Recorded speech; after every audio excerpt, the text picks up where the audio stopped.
Xinអ្នកទាំងអស់គ្នាថ្ងៃនេះខ្ញុំនឹងមកចែករំលែកclear ចំនួន20ដែលអ្នកទាំងអស់គ្នាអាចប្រើ clear ទាំង20នេះដើម្បី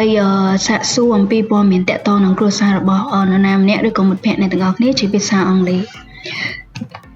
សម្រាប់ clear ទី1គឺយើងអាចសួរអំពីសមាជិកនៅក្នុងគ្រួសារជាភាសាអង់គ្លេសថា How many people are there in your family ចំពោះសំណួរនេះដែរមានន័យថាតើអ្នកមានសមាជិកប្រមាណអ្នកក្នុងគ្រួសារនៅពេលដែលអ្នកទាំងអស់គ្នាឆ្លើយអាចឆ្លើយវិញបានថា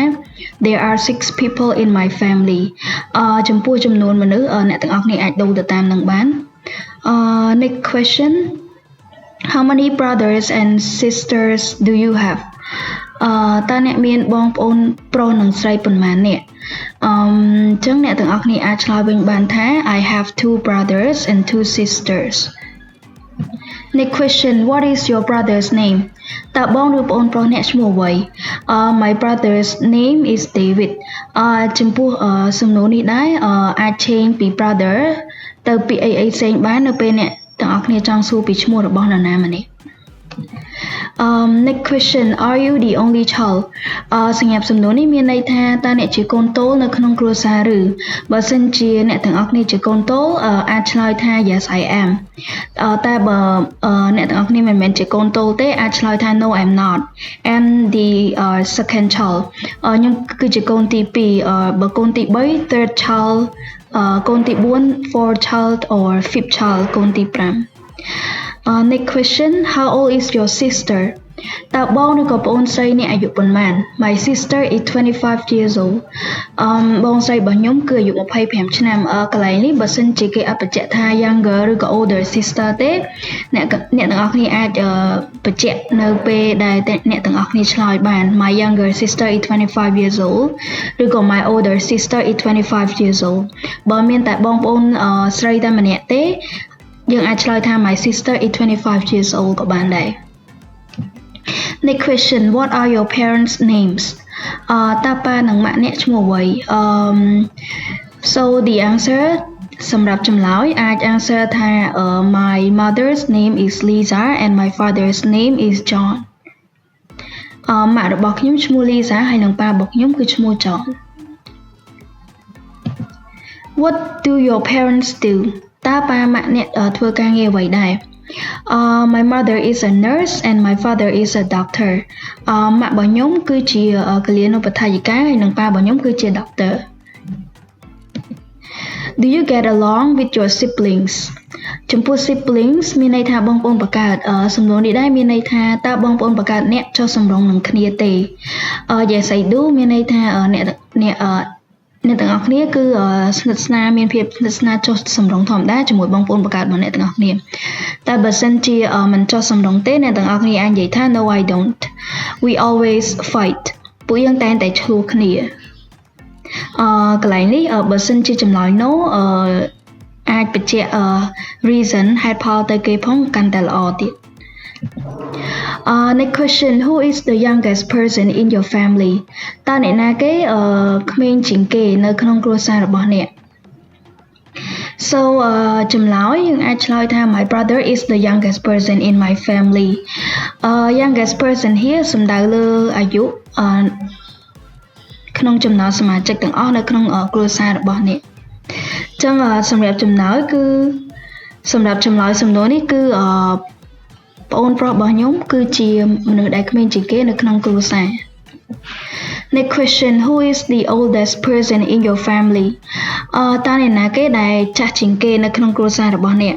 My father is the oldest person in my family ប៉ារបស់ខ្ញុំគឺជាមនុស្សដែលចាស់ជាងគេនៅក្នុងគ្រួសាររបស់ខ្ញុំ Who is the funniest person in your family តើអ្នកណាគេកំប្លែងជាងគេនៅក្នុងគ្រួសាររបស់អ្នកMy sister is the funniest person in my family បងស្រីរបស់ខ្ញុំគឺជាមនុស្សដែលកំប្លែងជាងគេនៅក្នុងគ្រួសាររបស់ខ្ញុំ Next question Who do you like the most in your family តើអ្នកចូលចិត្តអ្នកណាជាងគេនៅក្នុងគ្រួសាររបស់អ្នក I like my mother the most in my family ឡើងនេះមានន័យថាខ្ញុំចូលចិត្តម៉ាក់ខ្ញុំជាងគេនៅក្នុងគ្រួសាររបស់ខ្ញុំបើគេសួរថា why ហេតុអីគេយើងអាចឆ្លើយថា because she understand me a lot គាត់យល់ពីខ្ញុំច្រើនជាងគេ so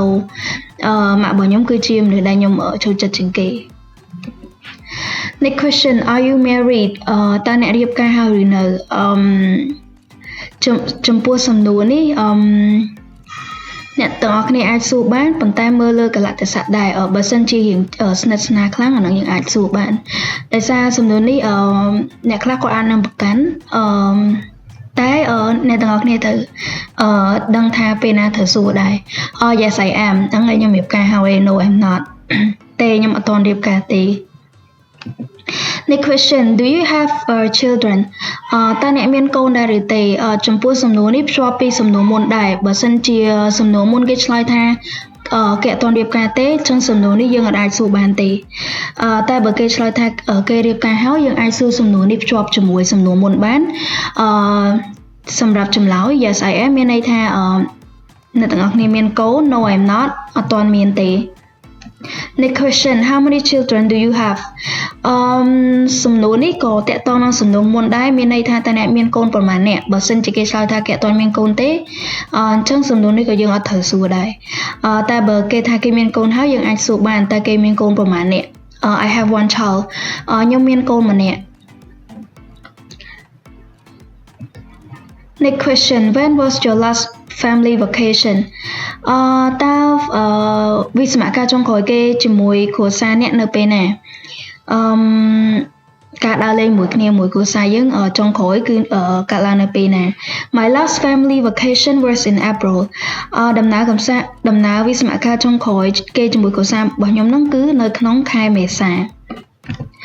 Where did you go on your last family vacation តើអ្នកទៅណាសម្រាប់វិស្សមការរបស់អ្នកហ្នឹង We went to the mountain ពួកយើងបានទៅលេងភ្នំ What activities do you do as a family តើសកម្មភាពអ្វីដែលអ្នកតែងតែធ្វើជាមួយគ្រួសាររបស់អ្នកជាលក្ខណៈគ្រួសារ We usually watch action movies play games and have a picnic ពួកយើងតែងតែមើលរឿងកុន action movie គឺជារឿងដែលវាយគ្នាឬក៏ថាបាញ់គ្នាជា action play games លេង game ហើយនឹង have picnics ធ្វើដំណើរកម្សាន្តលក្ខណៈ picnic ទៅញ៉ាំអ្វីមួយនៅកន្លែងណាមួយ Next question who does the cooking តើអ្នកណាគេជាអ្នកចម្អិនអាហារក្នុងគ្រួសាររបស់អ្នក My mother does the cooking so ម៉ាក់របស់ខ្ញុំគឺជាអ្នកចម្អិនអាហារ How often do you eat out with your family តើជាធម្មតាអ្នកញ៉ាំអ្វីក្រៅញឹកញាប់ប៉ុណ្ណាជាមួយគ្រួសាររបស់អ្នក We eat out every weekend យើងញ៉ាំអីនៅក្រៅរៀងរាល់ចុងសប្តាហ៍ឬក៏អ្នកទាំងអស់គ្នាអាចនិយាយថា once a week មួយសប្តាហ៍ម្ដង two times a week or twice a week ពីរសប្តាហ៍ម្ដង Okay so that's it for today ចឹងអ្នកទាំងអស់គ្នាអាចប្រើ20 clear នេះដើម្បីសួរទៅអ្នកដែលអ្នកទាំងអស់គ្នាទៅស្គាល់ឬក៏មិត្តជិតស្និទ្ធជាភាសាអង់គ្លេសដើម្បីសួរអំពីព័ត៌មានទាក់ទងនឹងគ្រួសាររបស់ពួកគេ